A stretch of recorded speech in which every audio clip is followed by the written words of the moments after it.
தமிழ்நாடே கேள்விப்பட்டிராத அதிரடி விலை குறைப்பு சூப்பர் சரவணா ஸ்டோர்ஸ். நீலம் ஸ்டுடியோஸ் அப்ளாஸ் என்டர்டைன்மெண்ட் தயாரிப்பில் மாரி செல்வராஜ் இயக்கத்தில் துருவ் விக்ரம் நடிக்கும் பைசன் காலமாடன் அக்டோபர் 17 முதல் திரையரங்குகளில். பழைய நகையை கொடுத்து 5 to 11 monthsல அதே அடைக்கு புது நகையை எடுத்துக்கோங்க. எக்ஸ்ட்ராவா ₹1 தர வேண்டாம். Magic volt gold exchange. 2011 மக்கள் தொகை கணக்கெடுப்பின்படி பீகார் மக்கள் மட்டும் தமிழ்நாட்டில் 33 லட்சம் பேர் வாழ்றாங்க. இன்னைக்கு பாத்தீங்கன்னா கிட்டத்தட்ட 60 லட்சம் பீகாரிகள் தமிழ்நாட்டில் இருக்காங்க. பீகாரில் நீக்கப்பட்டிருந்தால் அந்த டாக்குமெண்ட் வச்சுக்கலாம். 65 லட்சம் பேர் நீக்கப்பட்டாங்கல்ல, அதில் 6.5 லட்சம் பேருக்கு இந்த சர்டிபிகேட் கொடுக்கப்பட்டிருக்கு. மினிஸ்டர் சேகர் பாபுதுரை தொகுதியில் 13,500 பேர் இருக்காங்க. வாக்கு வித்தியாசமே 5,000 தான். ஜெயக்குமார் போன தடவை ஒரு பேட்டி கொடுத்தார். நான் ஏன் ராயபுரத்தில் தோத்து போனேன் தெரியுமா? இப்பவும் நான் பாஜக தானே கூட்டணி வச்சிருக்காரு. அவரும் அதே ராயபுரம் தொகுதியில் போட்டிடுவார்ல.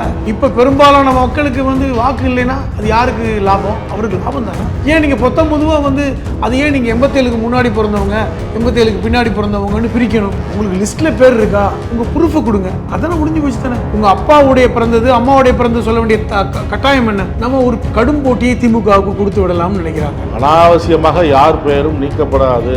அப்ப இந்த 60 லட்சம் பேர் நீக்கினதெல்லாம் திருப்பி எத்தனை பேர் சேர்த்தீங்க? 21 லட்சம் பேர் சேர்த்தீங்க. அதுலயும் புது வாக்காளர்கள் எத்தனை பேரும் தெரியல. டிசம்பர் 9 நீங்க வெளியிட போறீங்களா டிராஃப்ட், அப்பதான் தெரியும் எத்தனை லட்சம் பேருக்கு நீங்க வாக்காளர் லிஸ்ட்ல பேர் இல்லைன்னு. அதுக்கப்புறம் தான் இருக்கு பிரச்சனை.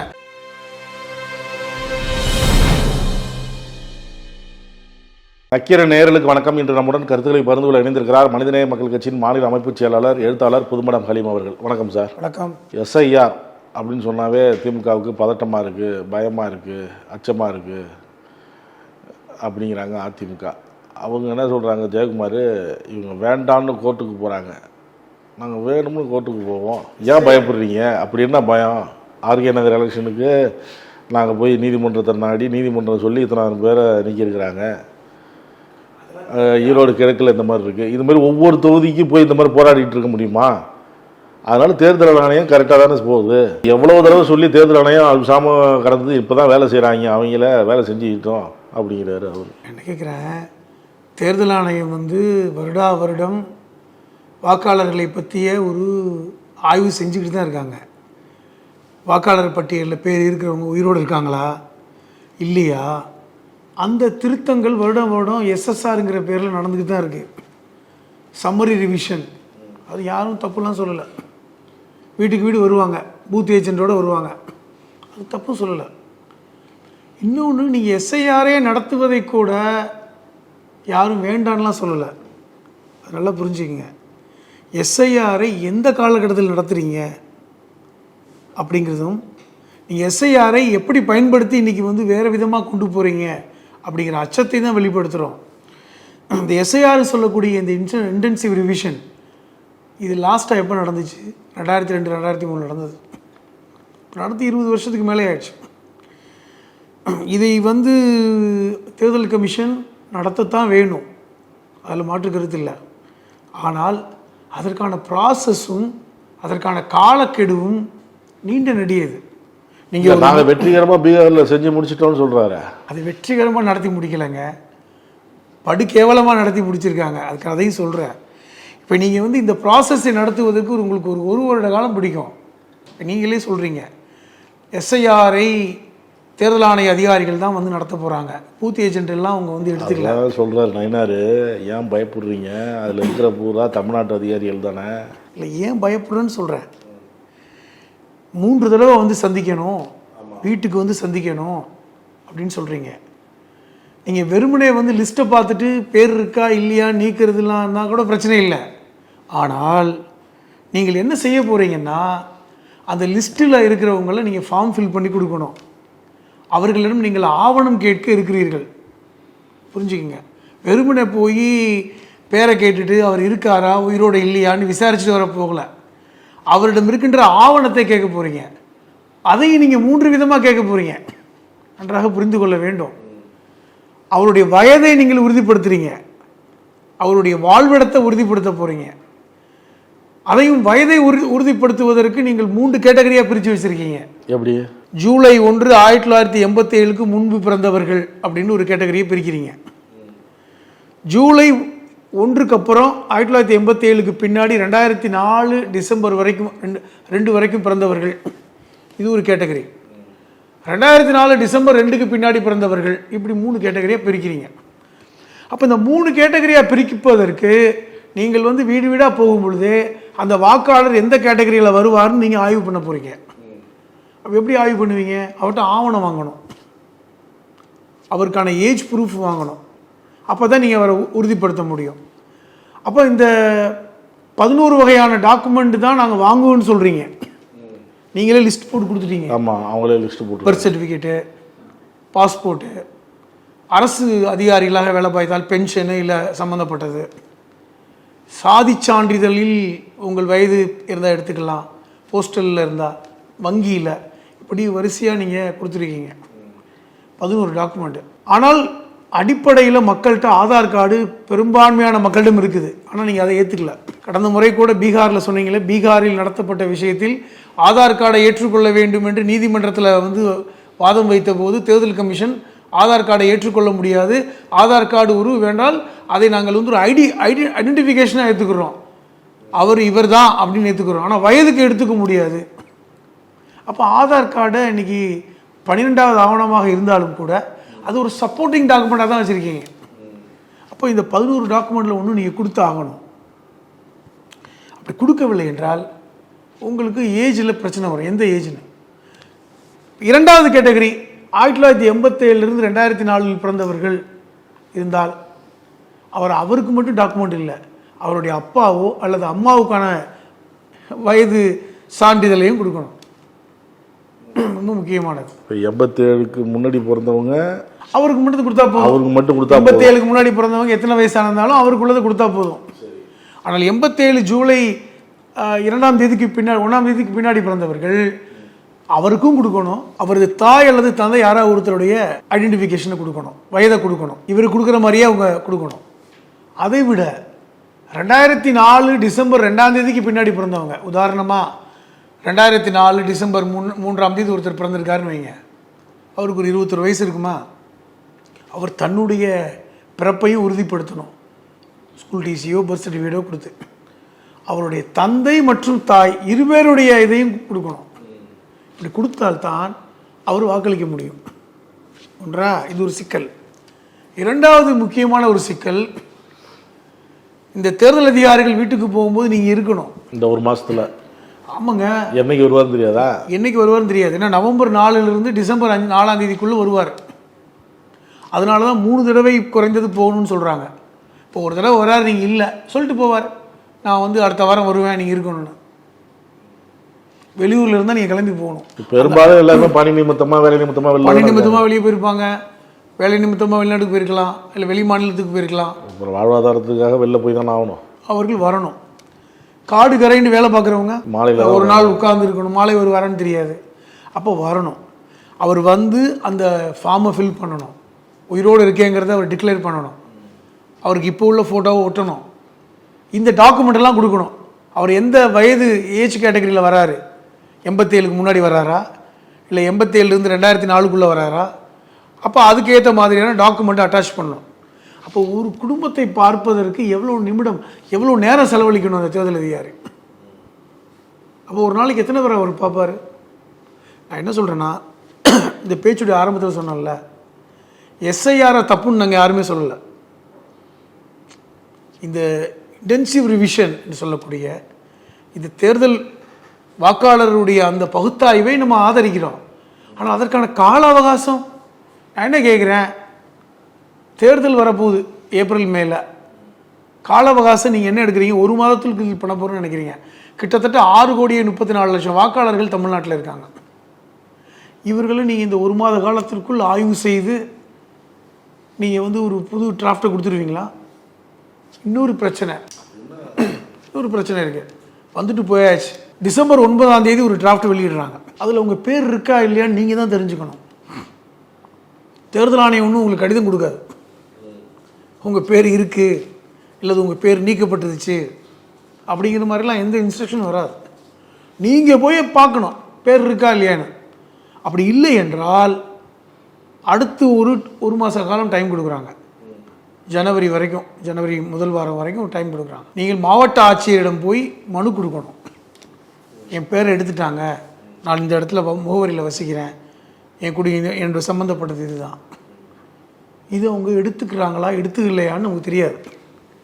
ஃபைனல் டிராஃப்ட் வந்து பிப்ரவரி அந்த இறுதியில் வரும்பொழுது உங்கள் பேர் இருக்கா இல்லையா நீங்கள் தான் பார்க்கணும். உங்கள் பேர் இல்லைன்னா உங்களுக்கு வாக்கு கிடையாது. அதுதான் ஃபைனல் லிஸ்ட். அதுக்கப்புறம் பேர் சேர்க்கப்படலைன்னு தேர்தலுக்கு பின்னாடி தான் நீங்கள் போராடணும். இந்த தேர்தலுக்கு வராது, வாக்களிக்க முடியாது. அதனால தான் சொல்கிறேன், 6,34,00,000 பேரில் கிட்டத்தட்ட 1 கோடி பேருக்கு இந்த சிக்கல் வரும். எல்லா ஆவணமும் இருந்து பேர் சேர்க்க முடியலைன்னா மாவட்ட ஆட்சியர்கிட்ட போய் மனு கொடுக்கணும்னு சொல்கிறீங்க. அந்த மாதிரி மனு கொடுத்தோம், ஒருவேளை திருப்பி அடுத்ததில் வருமா வரான்னு தெரியாது, வரலனாலும் சிக்கல் தான். இன்னொரு உதாரணம் சொல்கிறேன். நீங்கள் ஒரு முகவரியில் வசிச்சுட்டு வந்தீங்க பல வருஷமாக. உங்களுடைய வாக்கு அந்த முகவரியில் தான் இருக்குது, அந்த தொகுதியில் தான் இருக்குது. நீங்கள் வேறொரு தொகுதிக்கு மாறிட்டீங்க, உங்கள் வீடை மாற்றிட்டீங்க, உங்கள்கிட்ட எல்லா டாக்குமெண்ட் இருக்குது. உங்கள் நிலைமை என்ன? அந்த தேர்தல் அதிகாரி எந்த பேரில் இருக்கோ எந்த லிஸ்ட்டில் இருக்கோ அங்கே தான் வருவார். அது நீங்கள் சொல்லுது 2002 விடுங்க. இப்போ நீங்கள் கடந்த முறை ஒருவேளை 2024 லிஸ்ட்லேயே எடுத்துக்கிட்டாங்கன்னா கூட தெரியல. இவங்க 2002 2003 லிஸ்ட்டு பார்த்தீங்கன்னா இப்போ இருக்கவங்க 60 பேருக்கு லிஸ்ட்டில் பேர் இருக்காது. 2002 2003 லிஸ்ட் வரவங்க எந்த லிஸ்ட்டோட வராங்க, அந்த 2002 2003 லிஸ்ட்டும் வைத்திருக்கலாம். 2024 தேர்தலில் வாக்களித்த லிஸ்ட்டும் வச்சிருக்கலாம், தெரியாது. அதை 2002 2003 லிஸ்ட்டை மட்டும் வைத்திருந்தால் நீங்கள் ஆவணம் கொடுக்க தேவையில்லை என்று ஒன்று சொல்கிறாங்க. ஏன்னா ஏற்கனவே நீங்கள் வந்து அந்த எஸ்ஐஆரில் 2002 2003 வந்து நீங்கள் வந்து எஸ்ஐஆர் பண்ணப்பட்ட லிஸ்ட் அது, அதுக்கு ஆவணம் கொடுக்க தேவையில்லை. அதுக்கப்புறம் உள்ளவங்களுக்கு தான் ஆவணம் கொடுக்கணுங்கிற ஒரு இதுவும் இருக்குது. அது எது உண்மைங்கிறது நமக்கு இன்ன வரைக்கும் தெரியல. எப்படி கொண்டு வந்தாலும் எந்த முகவரியில் நீங்கள் வசித்திருக்கிறீர்கள் என்று தேர்தல் ஆணையத்தில் எந்த முகவரி இருக்கோ அந்த முகவரிக்கு தானே வருவாங்க. அந்த முகவரியில் வந்து நீங்கள் வாழலை, இல்லை வேறொரு குடும்பம் இருக்குது, அந்த குடும்பம் என்ன சொல்லுவாங்க, அவங்க காலி பண்ணி போயிட்டாங்க, இந்த வீட்டில் அவங்க கிடையாது அப்படி என்றால் இந்த தேர்தல் அதிகாரி என்ன பண்ணுவார்? இந்த தேர்தல் அதிகாரத்தால் தேர்தல் ஆணையத்தால் நியமிக்கப்பட்ட அதிகாரி என்ன பண்ணுவார்? இவர் தேடியா போவார்? ஆள் இல்லைன்னு பேரை நீக்கிட்டு போயிட்டே இருப்பார். 3 தடவைலாம் போக மாட்டார். உங்கள் எக்ஸுங்கிறவர் அந்த அட்ரஸில் இல்லை, ஒய்ங்கிறவங்க அந்த அட்ரஸில் இல்லை, நீக்கிடுவாங்க. இப்போ நீங்கள் வேற ஒரு முகவரியில் வாழ்கிறீங்க, இந்த முகவரிக்கு யாரும் வரமாட்டாங்க. ஏனென்றால் அந்த முகவரியில் ஒருவேளை முன்னாடி இருந்தவர்கள் யார் பேர் இருக்கோ அவங்கள தேடி வருவாங்க. நீங்கள் சொல்லுவீங்க, இல்லைங்க நாங்கள் வந்துட்டோம் புதுசாக, என்ன சேர்த்துக்க முடியுமான்னு கேட்டால் இல்லைங்க நாங்கள் பழைய ஆட்களை தேடி வர்றோம், அவங்க பேரை நீக்கிறோம் அப்படின்னு முடிஞ்சு போயிடும். அப்போ இது எப்படிப்பட்ட ஒரு சிக்கல்? இன்றைக்கி தமிழ்நாட்டில் பல்வேறு நபர்களுக்கு இந்த சிக்கல் இருக்கா இல்லையா? எத்தனை பேர் வீடு மாறி இருப்பாங்க? தொகுதி வீடு, நீங்கள் சொன்ன மாதிரி வீடு மாறுவதையே வேலையாக வைத்திருக்கிற நிலைமை என்ன? பலருக்கு சிக்கல் இருக்கு. எஸ்ஐஆர் வருது ஓட்டு போடுறதுக்கான அட்டை, வாக்காளர் அட்டை. சரி, இவர் எல்லாமே முயற்சி பண்ணி பார்க்குறாரு, என்கிட்ட இந்த ஆவணம் இருக்குது அப்படின்னு சொல்லியும் அதில் பேர் வரல, லிஸ்ட்டில் வரல. நீங்கள் ஓட்டு போட முடியாதுன்னு சொன்னீங்கல்ல, 2வது லிஸ்ட்டு வந்தாலும் அதில் இல்லைனாலும் ஓட்டு போட முடியாது இந்த எலெக்ஷனுக்குன்னு சொல்கிறீங்க. அதுக்கப்புறம் தான் அவர் போராடணும், எலெக்ஷன் முடிஞ்சு தான். சரி, ஓட்டு போடல அவ்வளோதானே, இல்லை வேறு ஏதாவது வேறு என்ன? நீங்கள் கேட்பது என்பது ஒரு சாமானியருடைய கேள்வி தான். எப்போ சாதாரணமாக ஓட்டு இருந்தால் கூட இன்றைக்கி லீவ் போட்டு ஓட்டு போடணுமா அப்படிங்கிறவங்க நிறைய பேர் இருக்காங்க. இன்றைக்கி போய் நான் வேலையை லீவு போட்டுட்டு 100% வாக்குப்பதிவு ஆகலையே. சென்னையில் 60 விழுக்காடு தான், தமிழ்நாடு முழுவதும் 75 விழுக்காடு தான். அப்போ எப்படி பார்த்தாலும் ஒரு 125 பேர் ஓட்டு போட போகிறதில்ல. அவன் அதில் வெளியூரில் இருப்பான், வெளிநாட்டில் இருப்பான், இல்லை சோம்பேறித்தனமாக போகாதவன் இருப்பான். இப்போ இதுவும் கூடுதலாக அந்த லிஸ்ட்லேயே பேர் இல்லை, சந்தோஷம், நமக்கு லிஸ்ட்லேயே பேர் இல்லை, நமக்கு என்ன போட்டு பண்ணிக்கிட்டு நம்ம வார்டுக்கு வேலையை பார்ப்போன்னு போகிறவன் இருப்பான். என்ன சிக்கல் என்றால், இப்போது இந்த எஸ்ஐஆரை அவர்கள் எப்படி அமுல்படுத்துகிறாங்கன்னு நீங்கள் பார்க்கணும். இப்போ இந்த குடியுரிமை திருத்த சட்டம்னு 2019 கொண்டு வந்தான், சிஏஏன்னு ஒன்று கொண்டு வந்தான். அது சிறுபான்மை மக்களுக்கு பெரிய பிரச்சனையை கொடுத்துச்சு. இந்தியா முழுவதும் பெரிய போராட்டங்கள் நடத்தினாங்க. பல்வேறு மாநிலங்களில் சட்டமன்றத்திலே நாங்கள் இந்த சட்டத்தை நிறைவேற்ற விட மாட்டோம் அப்படின்னு சொன்னாங்க. அதற்கு முதல் படியாக இருக்கின்ற என்பிஆர் என்ஆர்சியெல்லாம் நாங்கள் அனுமதிக்க மாட்டோம் அப்படின்னு. அப்போ அதனால் அந்த சட்டத்தை வந்து அமுல்படுத்துவதில் பல சிக்கல்களை பாஜக அரசு இது பண்ணாங்க. இப்போது அப்பொழுது அந்த என்ஆர்சிக்காக கேட்கப்பட்ட கேள்விகளை நாம் பார்த்தோம். பல்வேறு கேள்விகள் எப்படி இருந்துச்சு? உங்கள் குடியுரிமை பற்றிய கேள்விகள் இருந்தது. நீங்கள் எங்கே பிறந்தீங்க, உங்கள் அம்மா அப்பா எங்கே பிறந்தாரு, அதுக்கான உறுதியான படிவம் என்ன, இதெல்லாம் வந்து என்பிஆரில் அந்த நேஷனல் பாப்புலேஷன் ரிஜிஸ்டர் எடுக்க மக்கள் தொகை கணக்கெடுப்பு நாங்கள் செயல்படுத்த போகிறோம் அப்படின்னு சொன்னபோது அதை மாநிலங்கள் எதிர்ப்பு தெரிவித்தன. அந்த கேள்விகள் அப்படி தான் இருந்துச்சு, ஒரு 15-16 கேள்விகள். இப்போ அதே செட் ஆஃப் கேள்விகளை தான் நீங்கள் எஸ்ஐஆரில் முன் வச்சுருக்காங்க.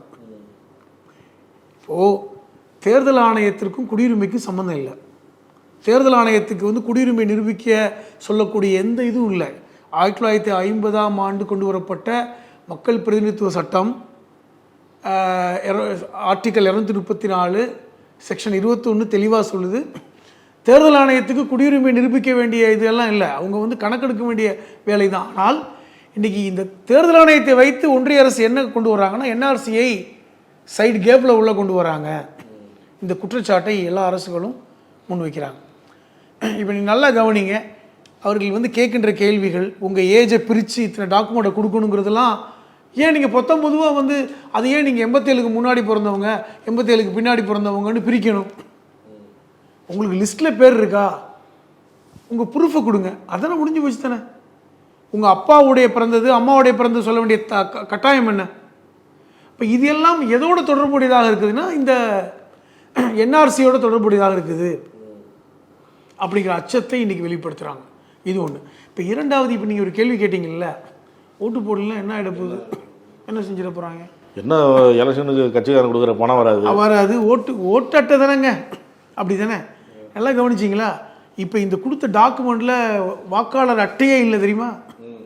11 டாக்குமெண்ட் கொடுத்தாங்கல்ல, அதில் ஏதாவது வாக்காளர் அட்டை ஐடென்டிஃபிகேஷன் இருக்கா? இல்லை. இப்போ வாக்காளர் அட்டை அதில் சம்மந்தமே படலை. கடந்த முறை ஓட்டு போட்டியா, கடந்த முறை ஓட்டு போட்ட அட்டையை பற்றி அவங்க கேட்கல. ஒன்று. 12வது டாக்குமெண்ட்டாக என்ன வச்சுருக்காங்கன்னா ஆதார் கார்டை வச்சுருக்கான். 13வதாக ஒரு ஐடி கார்டு வச்சுருக்கான். ஒரு விஷயத்தை சேர்த்துருக்கான் தெரியுமா? 13வதாக பீகாரில் நீக்கப்பட்டிருந்தால் அந்த டாக்குமெண்ட் வச்சுக்கலாம். அவன் போட்டிருக்கான் பீகாரில் இந்த எஸ்ஐஆர் நடத்தப்பட்டிருக்குல்ல, அப்போ அங்கே அவன் பேர் எடுத்தாச்சு, அங்கே பேர் எடுத்தாச்சுன்னு சொன்னால் அங்கே நீங்கள் எலெக்ஷன் கமிஷனில் கேட்டால் எடுத்தாச்சுங்கிற டாக்குமெண்ட் கொடுப்பான், சர்டிஃபிகேட் கொடுப்பான். ஆமாம் அவன் பேர் எடுத்தாச்சு, அதாவது எக்ஸ்ட்ராக்ட் பண்ணிட்டாங்க, அது எக்ஸ்ட்ராக்ட் சர்டிஃபிகேட். அதாவது என் பேருங்க இல்லை, நாளைக்கு நீங்கள் தமிழ்நாட்டில் இல்லைனா கூட அந்த மாதிரி சர்டிஃபிகேட் வாங்கலாம், என் பேர் இல்லைன்னு சர்டிஃபிகேட் வாங்கி வச்சுட்டிங்கன்னா ஒருவேளை நீங்கள் தமிழ்நாட்டில் இருந்தால் தமிழ்நாட்டு வாக்காளர் பட்டியலில் உங்கள் பேரை சேர்த்துக்கலாம். பீகாரில் நீ இந்த வேலைக்காக வெளில போயிட்டா இங்கே இல்லை, அதனால் உன் பேர் எடுத்துட்டோம் அப்படின்னு சொல்கிறாங்க. அதுக்கப்புறம் நீ எங்கே வேலையில் இருக்கியோ அதை நிரூபிச்சின்னா அந்த மாநிலத்தில் ஓட்டு போடலாம். 11 டாக்குமெண்ட்டில் அது ஒரு டாக்குமெண்ட்டாக வச்சுக்கிட்டாங்க. உங்கள் ஏஜை நிரூபிச்சுட்டு அந்த இடத்துக்கான உரிமையை நீங்கள் காமிக்கிறதுக்கு இந்த சர்டிஃபிகேட் கொடுத்தா போதும், உங்களுக்கு இங்கே வாக்காளர் பெயரில் சேர்க்கப்படும். இப்போ நான் இன்னொன்று சொல்கிறேன், 2011 மக்கள் தொகை கணக்கெடுப்பின்படி பீகார் மக்கள் மட்டும் தமிழ்நாட்டில் 33 லட்சம் பேர் வாழ்கிறாங்க. 2011 நான் சொல்கிறது அஃபிஷியலான தகவல். இன்னைக்கு பார்த்தீங்கன்னா கிட்டத்தட்ட 60 லட்சம் பீகாரிகள் தமிழ்நாட்டில் இருக்காங்க. சரியா? அதிலும் குறிப்பாக இந்த 60 லட்சம் 65 லட்சம் பேர் நீக்கப்பட்டாங்கல்ல, அதில் 6.5 லட்சம் பேருக்கு இந்த சர்டிஃபிகேட் கொடுக்கப்பட்டிருக்கு தமிழ்நாட்டில் வாழக்கூடியவங்களுக்கு. அந்த 6.5 லட்சம் பேரும் பெரும்பான்மை எங்கே இருக்காங்கன்னா திருப்பூர்லேயும் சென்னையிலையும் சேலத்துலேயும் ஈரோட்லேயும் இருக்கான். அதுதான் பாசம் பண்ண சொல்கிறாருல்ல. அப்போ வந்து இன்றைக்கி சிக்கல் வருமா? எங்க இன்றைக்கி வந்து இந்த பக்கம் பார்த்தீங்கன்னா சென்னையில் சேகர்பாபு தொகுதி, மினிஸ்டர் சேகர்பாபுடைய தொகுதியில் 13,500 பேர் இருக்கான். அங்கு வந்து அந்த வாக்கு வித்தியாசமே 5,000 லட்சம் தான். இது மாதிரி இடங்களில் இன்றைக்கி ஒரு சிக்கல் இருக்குது அப்படிங்கிறதையும் சொல்கிறாங்க. ஏற்கனவே தேர்தல் கமிஷன் இந்த மாதிரி வந்து புலம்பெயர்ந்தவர்களுக்கெல்லாம் வாக்களிக்கக்கூடாதுங்கிற ஒரு சட்டம் இருக்குது. அந்தந்த ஊரில் தான் போய் வாக்களிப்பாங்க. நீங்கள் கவனித்து பார்த்தா தெரியும், தேர்தல் சமயங்களில் புலம்பெயர்ந்த தொழிலாளர்கள் அந்த மாநிலத்துக்கே போயிட்டு வருவாங்க, போய் வாக்களித்து விட்டு 1 மாதம் கழித்து தான் வருவாங்க. இப்போ இந்த மாதிரியான ஒரு சிக்கலை ஏற்படுத்துகிறாங்க. நான் என்ன சொல்கிறேன்னா, இது ஒரு பக்கம். இங்கேயே நமக்கே இப்போ 6,34,00,000 பேர் இருக்கிற வாக்காளர்களில் கிட்டத்தட்ட 1 கோடி பேருக்கு இந்த சிக்கல் இருக்காதா? வீடு மாறின சிக்கல், டாக்குமெண்ட் கொடுக்குறதுல சிக்கல், எனக்கு ப்ரூஃப் இருக்குது, எங்கள் அப்பாவுக்கும் அம்மாவுக்கும் ப்ரூஃப் இல்லை, பல்வேறு சிக்கல் இருக்குங்க. இது எப்படி நிரூபிச்சு? நான் என்ன கேட்குறேன், உங்கள் பேரில் இல்லைங்கிற தெரிஞ்சுட்டு நீங்கள் போய் ஒரு ஓட்டு போடுறதுக்காக நான் மறுபடியும் கலெக்டர் ஆஃபீஸ் போகணுமான்னு நினைக்க மாட்டீங்களா? நான் ஓட்டு போடுறதுக்காக கலெக்டர் ஆஃபீஸில் போய் மனு கொடுத்து இதுக்காக நான் மெனக்கெடுவேனா? இப்போ இந்த மாதிரியான சிக்கல் வந்து பிரச்சனை தானே. இப்போ நீங்கள் கேட்குறீங்க இது ஏன் அதிமுக ஆதரவு கொடுக்குறாங்க? இவ்வளோ சிக்கல் இருக்குன்னு சொல்கிறீங்க. தேர்தல் ஆணையம் வேணும்னே செய்யுது. ஏன்னா இந்த தேர்தல் ஆணையம் வச்ச லிஸ்ட்டை வச்சு சிஎல்லாம் கொண்டாடுறதுக்கு பார்க்குறாங்க. அதுக்கு இது ஒத்து போகிற மாதிரி இந்த இதெல்லாம் செஞ்சால் வரும் அப்படிலாம் சொல்கிறீங்க. ஆனால் அதிமுக இதை வந்து வரவேற்குது. நம்ம தொடர்றதுலேயே ஜெயக்குமார் சொன்னது தான் சொன்னோம். அதிமுக இது வரவேற்குது. அவங்க வேண்டாம்னு சொன்னால் நாங்கள் வேணும்னு சொல்லுவோம் அப்படின்லாம் சொல்கிறாரு. ஜெயக்குமார் ஏன் சொல்கிறாரு? அவரும் சொல்கிறாரு, ஒரு தகுதியுள்ள வாக்காளருக்கு அது வந்தே ஆகணும், விடுபடக்கூடாது. அதே நேரத்தில் இறந்தவர்கள் பேர் இருக்கக்கூடாது, இடம்பெயர்ந்தவர்கள் பேர் அங்கேயும் இருக்கும் இங்கேயும் இருக்கும், அந்த மாதிரி இருக்கக்கூடாது. இதுதான் நாங்கள் சொல்கிறது. இறந்தவர்கள் பேர் இருக்கக்கூடாதுன்னு எல்லாரும் தான் சொல்கிறாங்க. இப்போ என்ன சிக்கல் வருது அவருக்கு தெரியுமா? இப்போ இந்த எஸ்ஐஆரை அமுல்படுத்துவதன் மீது இது பீகாரில் யாருக்கு வாக்கு போனது? 65 லட்சம் பேருக்கு வாக்கு இல்லை. 65 லட்சம் பேரில் 33 விழுக்காடுக்கு மேல் உள்ளவர்கள் சிறுபான்மை மக்களுக்கு வாக்கு இல்லை. கடைசியாக கூட 3,66,000 பேருக்கு வாக்குகள் எடுத்தாங்க. அதில் 40 விழுக்காடு சிறுபான்மை மக்களுடைய வாக்குகள். நான் இப்போ அதை ஒப்பிட்டு கூட இவர் ஜெயக்குமாரை பேசுகிறேனே. ஜெயக்குமார் வந்து போன தடவை ஒரு பேட்டி கொடுத்தார். நான் ஏன் ராயபுரத்தில் தோற்று போனேன் தெரியுமா? பாஜக கூட்டணி வச்சதுனால அந்த சிறுபான்மை மக்கள் எனக்கு ஓட்டு போடலை. அவங்க எனக்கு கூப்பிட்டே சொன்னாங்க, நீங்கள் வந்து அங்கே இருந்தீங்க அதனால தான் நாங்கள் ஓட்டு போடலை, தனியார் நின்றா ஓட்டு போட்டுருப்போன்னு.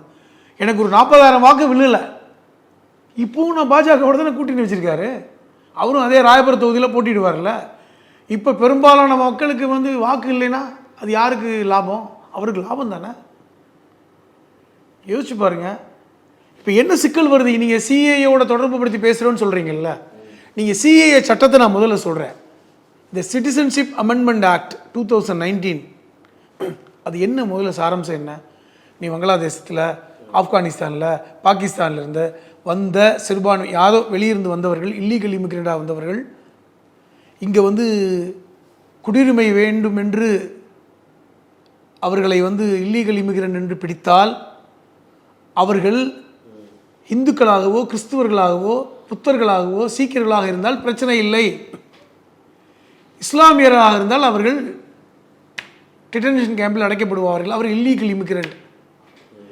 அப்போ இந்த சிஏஏ சட்டமே வந்து முஸ்லீம்களுக்கு தான் பிரச்சனையான சட்டம்னு எல்லாருக்கும் தெரியும். சொல்றது புரியுதா உங்களுக்கு?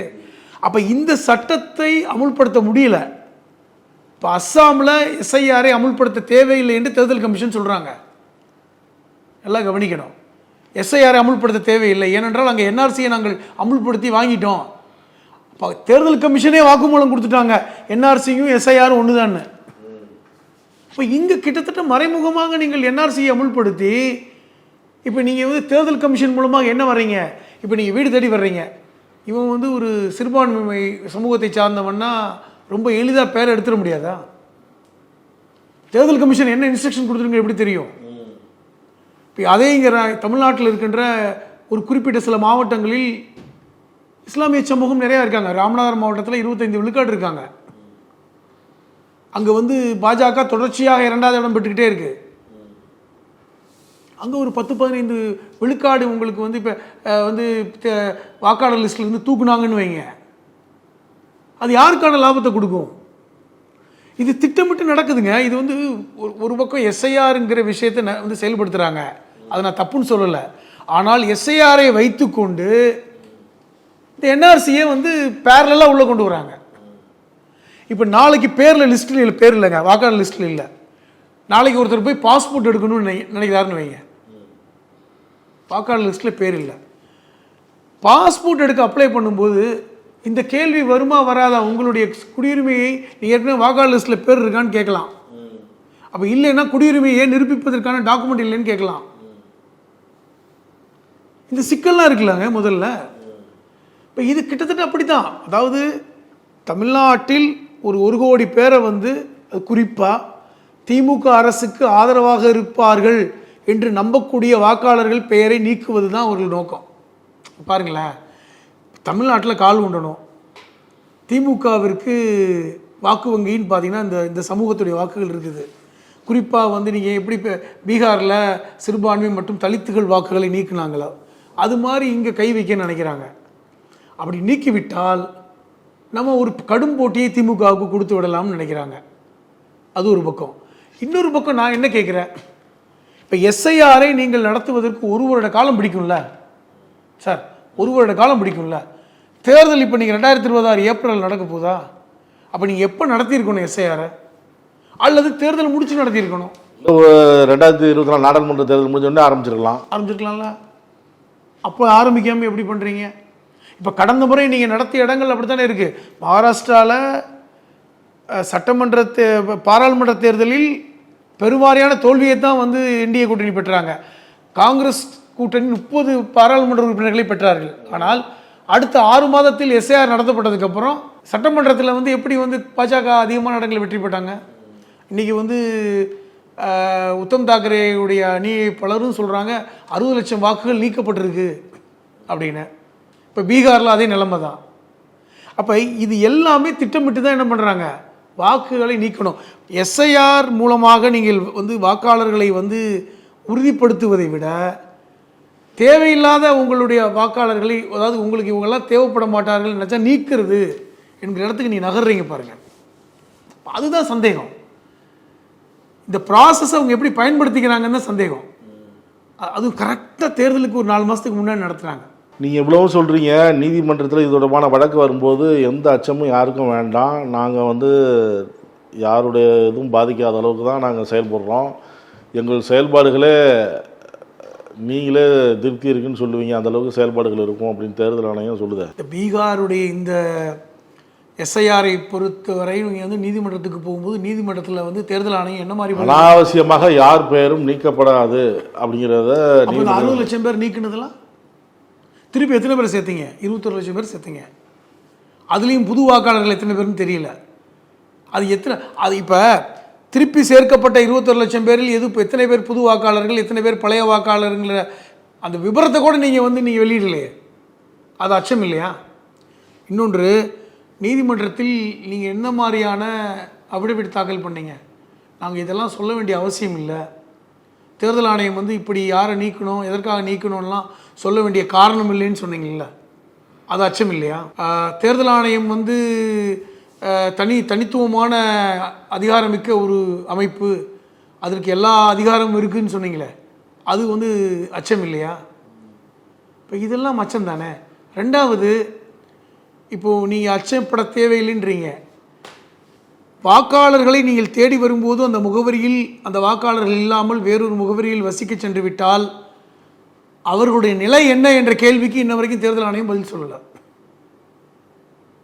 இப்போ நீங்கள் அந்த முகவரியில் இல்லைங்க, வேறொரு முகவரிக்கு போயிட்டீங்க, உங்களுக்கு வாக்கு இருக்கா இல்லையா, அங்கே வாக்காளர் பெயரில் வந்து லிஸ்ட்டில் பேர் இருக்குமா இல்லையா, அப்படி நீக்கப்பட்டால் அதை என்ன செய்கிறது, அதுக்கே கிளாரிட்டி இல்லை. அப்போ நீங்கள் டிசம்பர் 9ஆம் தேதி நீங்கள் வெளியிட போகிறீங்களா டிராஃப்ட்டு, அப்போ தான் தெரியும் எத்தனை லட்சம் பேருக்கு நீங்கள் வாக்காளர் லிஸ்ட்டில் பேர் இல்லைன்னு. அதுக்கப்புறம் தான் இருக்குது பிரச்சனை. இப்போ நீதிமன்றம் போகிறாங்க, பீகார் சம்பந்தமான விஷயங்களையும் நீதிமன்றம் இன்னும் ஜட்ஜ்மெண்ட் கொடுக்கல, அது இன்னும் ஸ்டே வாங்கிறதுக்கான வாய்ப்புகளை ட்ரை பண்ணுறோம். இப்போ ஜட்ஜ்மெண்ட் கொடுக்குற வரைக்குமாவது, இறுதி தீர்ப்பு வரும் வரைக்குமாவது நீங்கள் இதை நிறுத்தி வைங்கன்னு கேட்குறோம். தீர்ப்பு வரட்டுங்க, அது வரைக்கும் நிறுத்தி வைங்க. முன்பே நீங்கள் இங்கே எஸ்ஐஆரை ஏன் அமல்படுத்துறீங்க அப்படின்னு கேள்வி கேட்குறோம். இப்போ இதெல்லாம் ஒன்று, இதெல்லாம் வந்து தேர்தல் ஆணையத்தின் மேலே நம்பகத்தன்மையை குறைக்கிறது, அந்த நம்பகத்தன்மையை இல்லாமல் ஆக்குகிறது. இப்போ இதெல்லாம் நம்ம வந்து கணக்கில் எடுத்து தான் அதை பேசுகிறோம். எஸ்ஐஆர் என்பது வெறுமனை எஸ்ஐஆர் இல்லை, இவ்வளோ டாக்குமெண்ட் கேட்க வேண்டிய அவசியம் இல்லை. இது வந்து என்ஆர்சியோடவும் சிஏயோடவும் தொடர்புடையதாக இருக்குது, சிறுபான்மை மக்களை அச்சுறுத்தலாக இருக்கிறது. பீகாரில் இத்தனை பேர் நீக்கப்பட்டதில் பெரும்பான்மையாக மக்கள் சிறுபான்மை மக்களும் தலித் மக்களுமா இருக்காங்க. இப்படி பல்வேறு சந்தேகங்கள் இருக்குது. நமக்கு இந்த 1 மாத காலம் எப்படி போகிறதுன்னு பார்த்து தெரியும். இன்றைக்கி கட்சிகள் எல்லாம் நீதிமன்றத்தில் போய் வழக்கு தொடர்க்கிறாங்க, திமுக அரசும் வழக்கு போயிட்டாங்க. இது எப்படி வழக்கு நடக்குதுங்கிற பார்த்து தான் ஒரு முடிவுக்கு வர முடியும். மொத்தத்தில் இது ஒரு ஜனநாயகத்துக்கு ஒரு அச்சுறுத்தல் தான் எஸ்ஐஆர். கருத்துக்களை பார்த்து சார். நக்கீரன் டிவிக்கு சப்ஸ்கிரைப் செய்யுங்கள். உங்கள் ஆதரவே எங்கள் பலம். ஆசிரியர்களுக்கு நண்பனாகவும் மாணவர்களுக்கு ஆசானாகவும் திகழும் தேர்வு வழிகாட்டி. ஒவ்வொரு பாடத்திற்கும் அனுபவமிக்க ஆசிரியர்களின் துல்லியமான தெளிவான விடைகள். CNC இருக்கு, தேர்வு பயம் எதற்கு? இது தீரன் பப்ளிஷிங் ஹவுஸ் விற்பனை வெளியீடு.